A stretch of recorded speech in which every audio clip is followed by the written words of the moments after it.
Bonjour,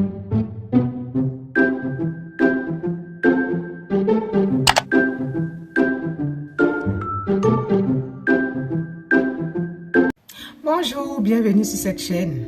Je traite le sujet hypertension artérielle. Si vous êtes nouvelle, je vous demande de vous abonner et de cliquer sur la cloche de notification pour ne rater aucune de mes vidéos. C'est quoi la tension artérielle trop élevée? La tension artérielle trop élevée, c'est lorsque les vaisseaux sanguins ne sont pas suffisamment dilatés pour faire fluidifier le sang. Alors, on peut parler de l'hypertension artérielle. Voici aussi certains symptômes. Les symptômes sont lorsque les mains commencent à trembler, le cœur bat à une vitesse pas possible ou serre dans la poitrine. On transpire comme pas possible, on est étourdi et lors de la prise de la tension, on parle de 14. Tension artérielle 14. Ce n'est plus normal. Alors, on peut dire que cette personne a l'hypertension. Il faut savoir que ce qui est normal, c'est le 12. Si vous avez la tension avec le chiffre 12, ça veut dire que vous avez une tension normale.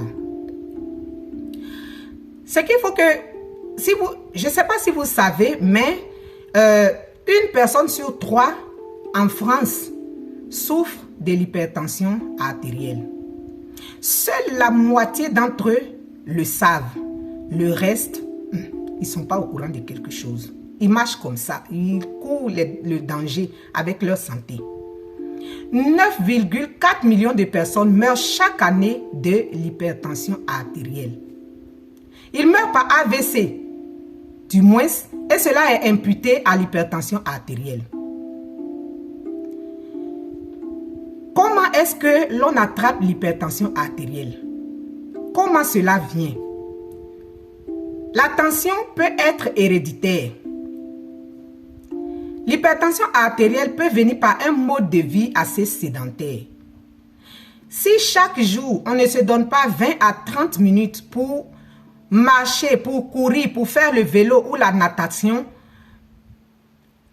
autre chose, c'est-à-dire quelque chose pour faire transpirer et faire fonctionner normalement, soutenir notre santé cardiovasculaire, nous courons le risque aussi d'avoir l'hypertension artérielle. À partir de 40 ans et plus, nous les femmes, nous prenons du poids et nous négligeons aussi ce qui entre dans nos assiettes et alors nous courons le risque, nous avons facilement l'hypertension artérielle. Pendant les grossesses aussi, nous avons des prises de poids. On prend du poids et alors en ce moment, on peut aussi attraper l'hypertension artérielle. Après l'accouchement aussi, on prend aussi du poids et on peut aussi attraper l'hypertension artérielle. La consommation des aliments vendus dans les grandes surfaces, déjà faits et vendus dans les grandes surfaces, ça peut aussi donner l'hypertension artérielle. La consommation de beaucoup d'aliments stockés dans les boîtes de conserve peut aussi nous donner la tension artérielle trop élevée. La consommation de beaucoup de médicaments peut agir sur les reins. Les reins étant dysfonctionnés, ça agit encore sur le foie et sur les poumons. Et alors, ça peut aussi donner la tension artérielle trop élevée. La consommation de beaucoup de drogues, beaucoup d'alcool peut aussi envoyer la pression artérielle trop élevée. Si nous voulons résoudre le problème de l'hypertension, comme je l'ai dit, il faut que nous apprenions à bouger le corps, à changer notre mode de vie alimentaire. Chaque jour, nous devrions revoir ce que nous mettons dans nos assiettes.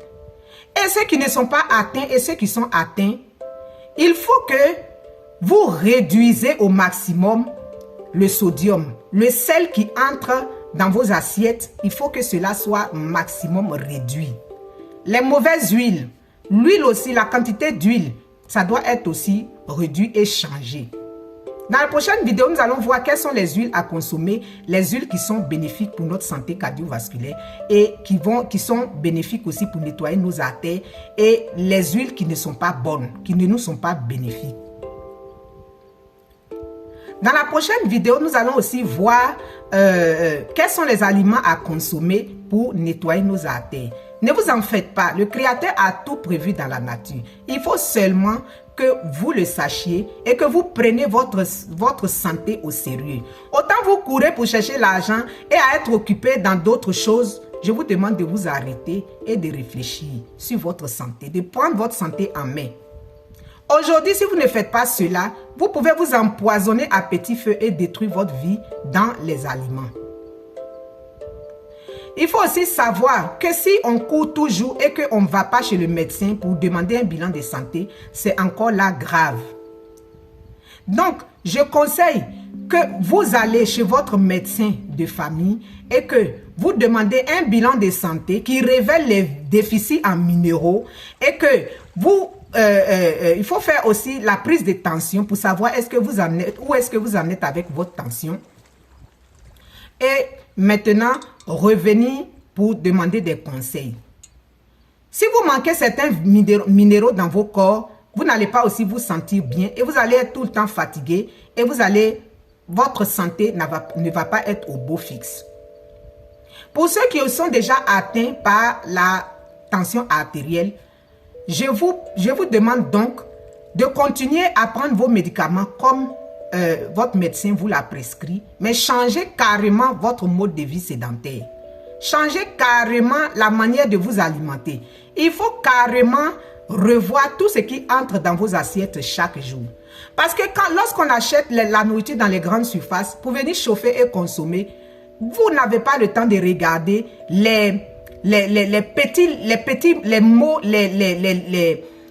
mots qui sont écrits en dessous. Donc dans la composition de l'aliment, vous ne savez pas voir s'ils ont mis du nitrite dedans, trop de sodium et autres. Pour la conservation aussi des aliments, tout et tout. Et cela est mauvais pour notre santé cardiovasculaire. C'est aussi mauvais pour notre pression artérielle. Donc du coup, pour ceux qui sont atteints, il faut revoir carrément ce qui entre dans nos assiettes. Donc nous devons changer carrément notre mode de vie alimentaire, comme je l'ai dit précédemment. On doit aussi savoir quelles sont les boissons qui sont bénéfiques pour notre pression artérielle et les boissons qui ne nous sont pas bénéfiques. On va aussi séparer les aliments. Ne vous en faites pas, le Créateur a tout prévu dans la nature. Il faut seulement que vous le sachiez. On va séparer. On va parler des aliments bénéfiques, leurs minéraux qui sont à l'intérieur et la quantité aussi à prendre. Parce que souvent, vous pouvez aussi savoir quelque chose, mais la composition, vous pouvez aussi mal composer la chose. Vous pouvez aussi utiliser mal la chose. Donc, nous allons voir dans la prochaine vidéo quels sont les aliments qui nous sont bénéfiques pour nettoyer nos artères. Je vous prie alors de vous abonner et de ne rater aucune de mes vidéos. De cliquer sur la cloche de notification. Une question m'a été posée. Je suis africaine. J'ai grandi avec les sauces. Donc, beaucoup de sauces. Sauce arachide, sauce graine, sauce aubergine, sauce gombo. Je mange toujours les tubercules d'igname, de manioc, la banane plantain, le placali et autres. Plein de choses. Les feuilles de patate, la patate douce, l'huile rouge. Est-ce que cela est bénéfique pour ma santé cardiovasculaire? Est-ce que cela est bénéfique pour le bon fonctionnement de ma pression artérielle? Nous allons traiter cela dans la prochaine vidéo. Donc, sur ce, je vous dis au revoir et à bientôt dans la prochaine vidéo.